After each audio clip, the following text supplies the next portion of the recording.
One of the great things about WordPress is the WYSIWYG editor for composing your posts.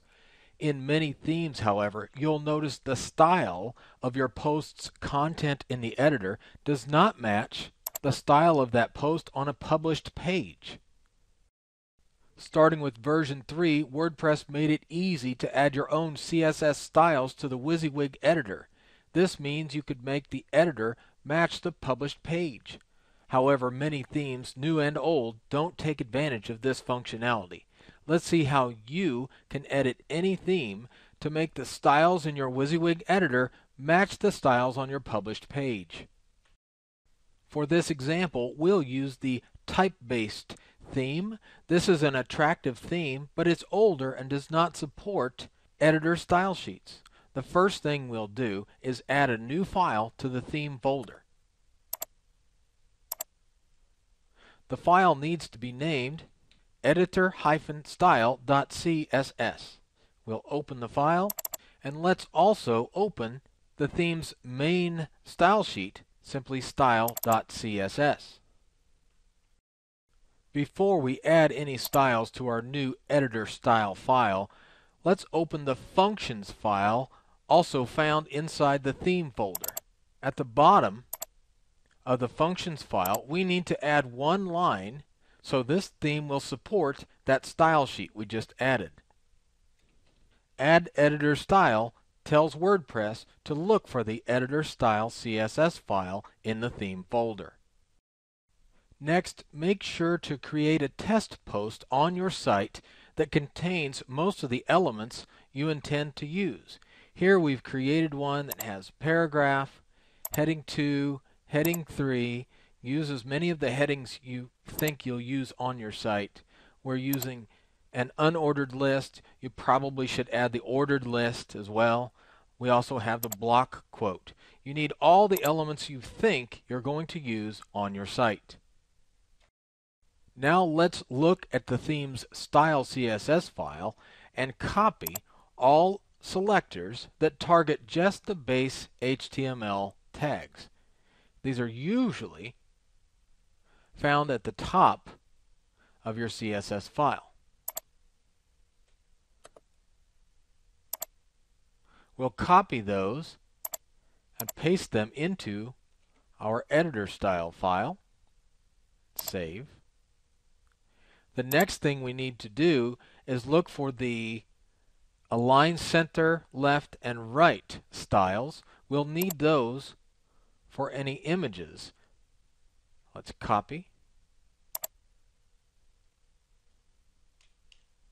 paste, and save.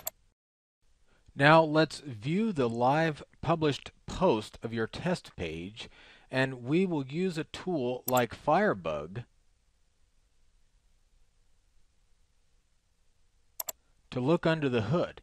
In Safari, Chrome, and IE, there are other developer tools that let you do the same thing. We're going to use the HTML inspector. We can use this element selector tool to look at the CSS and HTML behind any of these elements. We're interested in the content of the post. Note that at the top is the title of the post, which we cannot style in the post editor, so let's just forget about the title. Use the element selector and select the first element that's in the content of your test post. Click it. In my case, it's a paragraph. You see it here on the HTML side, and on the right side we see the CSS styles assigned to that element. Here we see the only styles are those base HTML tag styles we've already added to our editor style sheet, so we don't need to make any additions. Now use the element selector to click the next element in your test post content. In our case, it's a heading 2.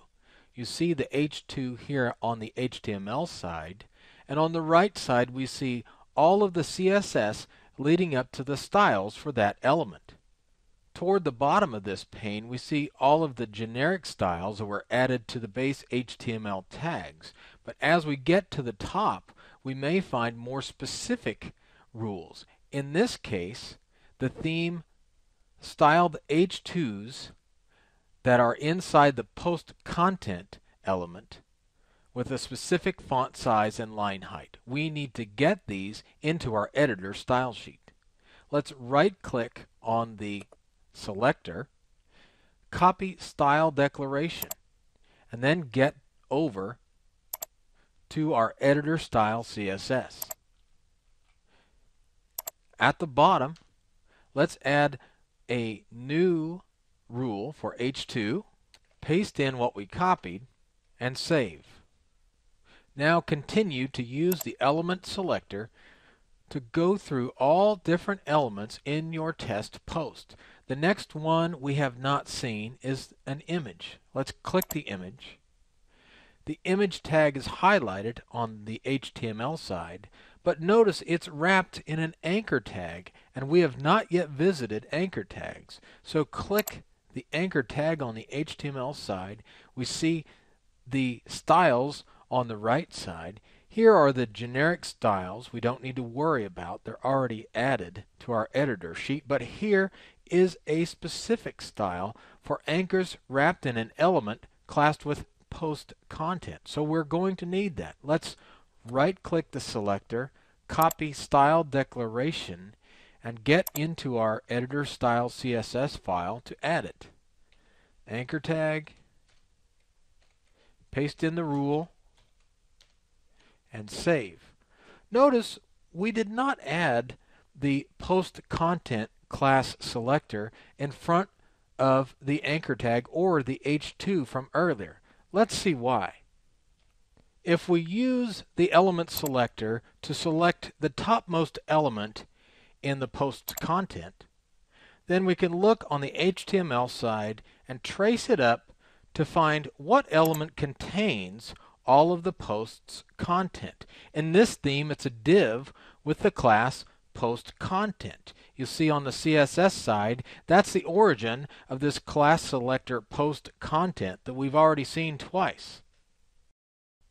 If we look on the edit post screen using the element selector, select that same first element, then in the HTML view, trace that back up to find what element contains all of this content in the editor.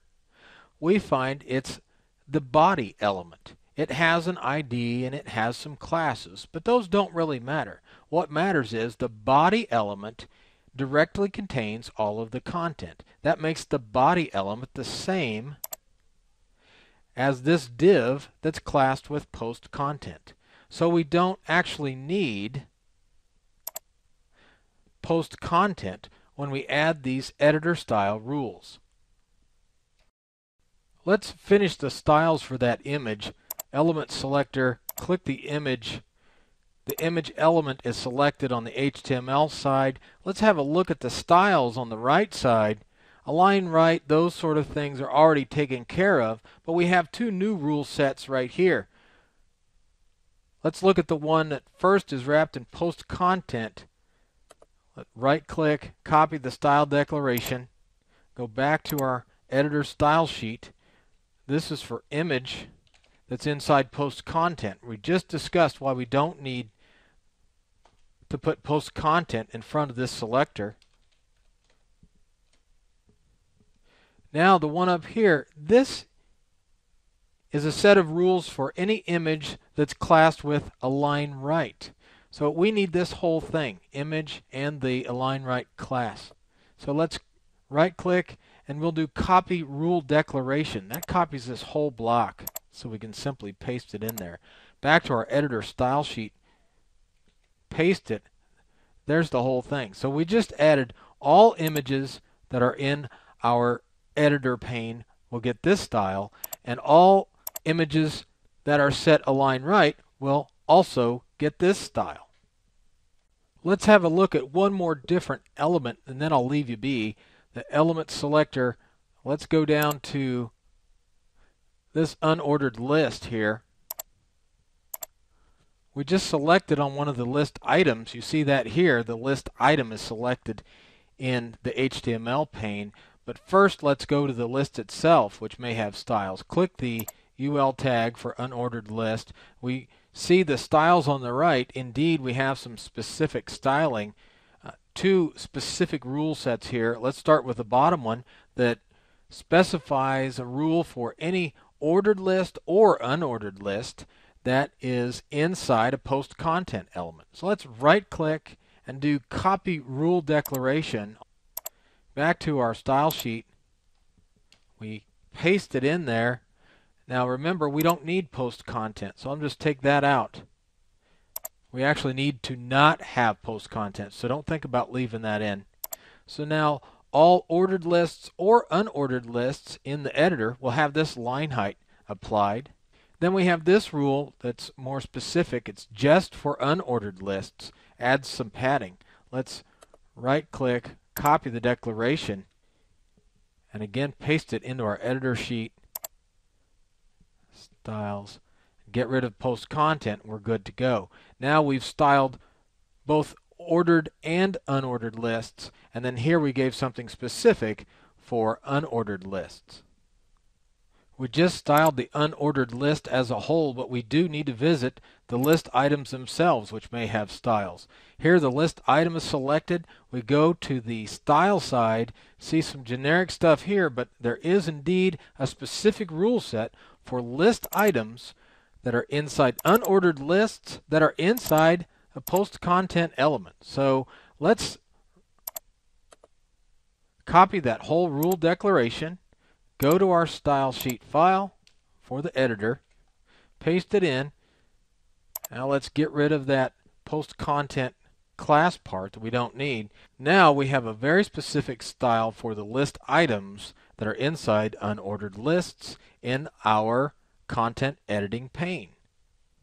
I've finished adding other styles to my editor style sheet, and I'm ready to test the editing pane to see if it matches the live page.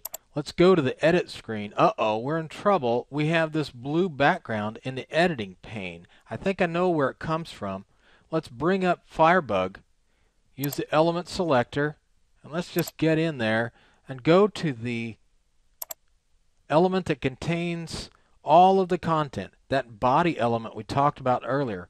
Notice right here it has a background. That's what we're looking for. Where did this background come from? And indeed there's that bluish green color, and if I click here to turn that off, indeed that's the problem.